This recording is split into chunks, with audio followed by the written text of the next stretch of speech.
Hey everybody, welcome back to Wiki Geek Sports. This is Power Play, and we're joined, as always, with Chris Uminski. Chris, how you doing? It's I knew this day was coming, Brian. Um and I hoped it never would, but alas, here we are. Yes, Patrice Bergeron is no longer on the Bruins, no longer in the NHL because he is retired. And like you said, we saw this coming. We talked about it, with him getting, hurt in that game that you were like, well, why is he playing? But then, okay, it might be the end. And yeah, just give me your thoughts, the full experience, what he's meant to this organization, and then what it means going forward for the Bruins. Um Patrice Bergeron defined the Boston Bruins. He he spent his entire career here. Um he's easily first ballot Hall of Fame player. Possibly the best two-way player to ever play the game. Um in the last couple of years as a captain, he's been an incredible leader, both on and off the ice, showing incredible leadership through the Mitch Miller stuff and through the Blackhawks sex scandal last year, or whenever that was. And he won a Stanley Cup with the team. It's it's hard to put into words what he meant to not only the Bruins as a team, to me as a fan, and just to Boston sports in general. Yeah, it's gonna be tough. This is one of those, big like David Ortiz retiring, Tom Brady leaving for Patriots fans here. It's one of those moments where you're just like, this sucks, but you try to remember the good times, but it's also like, how do you replace someone like this?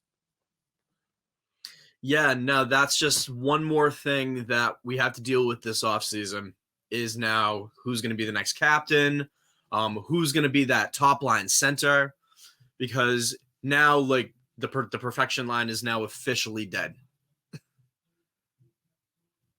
Yeah, it's over.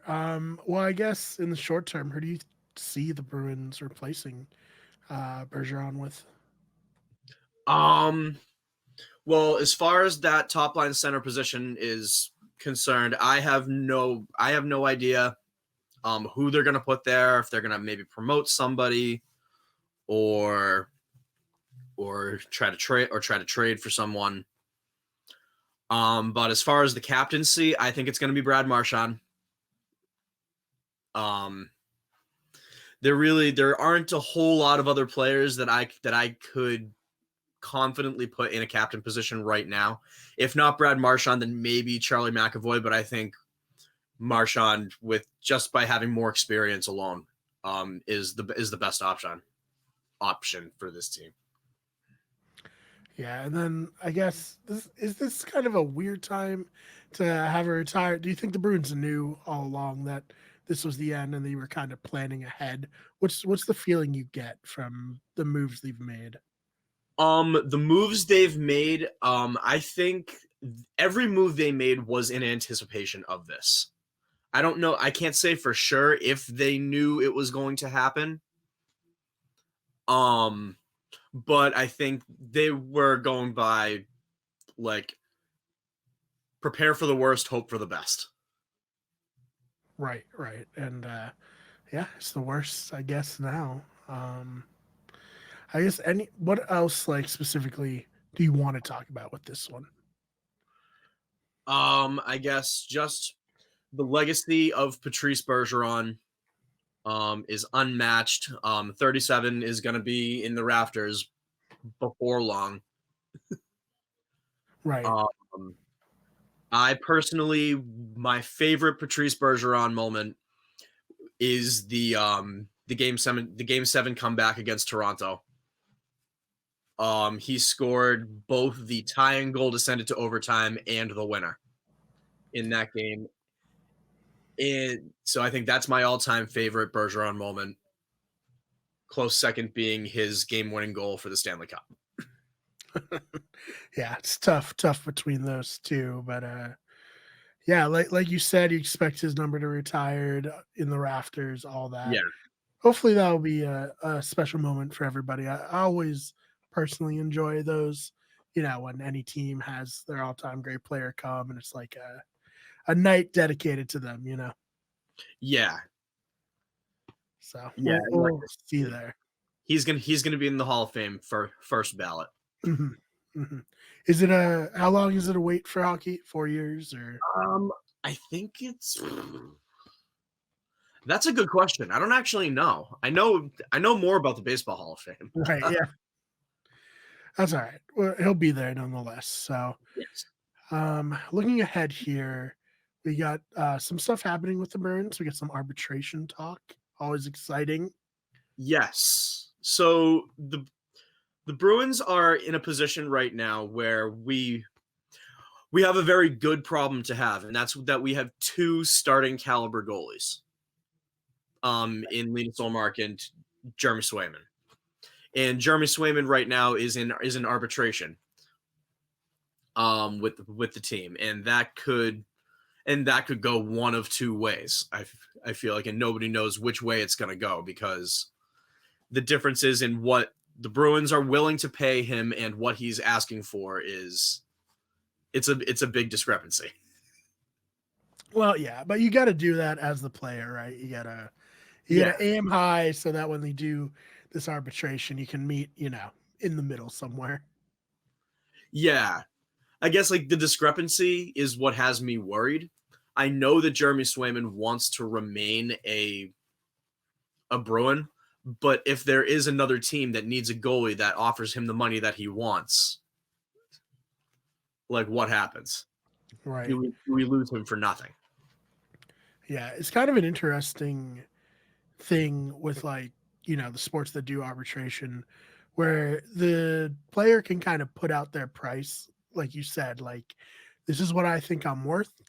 And if there is a team out there, now they know, you don't have to go through the negotiation process directly. The player can just name their own price. And, that's very different than a lot of sports. Like NFL, you cannot talk to, I mean, I'm sure people talk, but it's you're not supposed to talk to players not on your team and all that. But yeah, this is kind of like a bat signal of like, hey, every other team, this is what I will sign for or around that, at least like a jumping off point for future negotiations. Yeah. Um, and I don't know if we're going to have both Ormark and Swayman next year. I think if the Bruins weren't in the salary cap position that they were in right now, they'd be willing to pay him. Right. Yeah, kind of tough. Um, but it's starting to look like too we might start trading some bigger names. Where are we right now, Chris? Are we in the blow it up stage? Are we in the trying to compete? What's happening? If you had I to give I like don't I don't think we're in blow it up stage yet, but I do think we are in the beginning of a rebuild. mhm, Because now we've lost Patrice Bergeron now. And yep. that's sort of the end of the core. Brad Marchand is going to be retiring probably too in the next, I'd say 3 years, maybe if I have to put a number on it. And so we have to start planning for the future. But I don't think we're at blow it up stage yet. We're still competitive enough. Right. It just sucks with how this year ended with how it really felt like this was the moment for this team, and now it's like now Yeah. what? And you know what? That is the part about Patrice Bergeron retiring that makes me the most sad is how this team has let him down and Mhm. how this team has underperformed in the last 10 years. Yeah, That yeah. that We're really lucky we got 2011. Because if not, Jesus.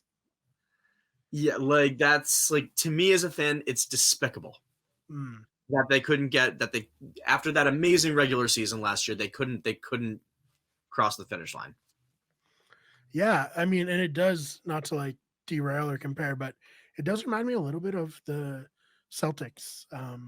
We won 2008, and then we didn't win again with that core, and that core felt like a core that could have won 2, 3 championships, and it just didn't happen. Oh yeah, that's a perfect analogy. And it's not for a lack of we went to the cup final in 2013. We went to the cup final again Was it in 2017. 2018, 2017, 2019? It's at some point, yeah. 2019. Yeah, we went to the cup final that year. In the before time. It's before the pandemic where everything melted together time. Yeah. Just like, and we've consistently been a playoff team, and I think we are still a playoff team. But the fact that with that core, possibly the best top line in hockey, they could not bring it home.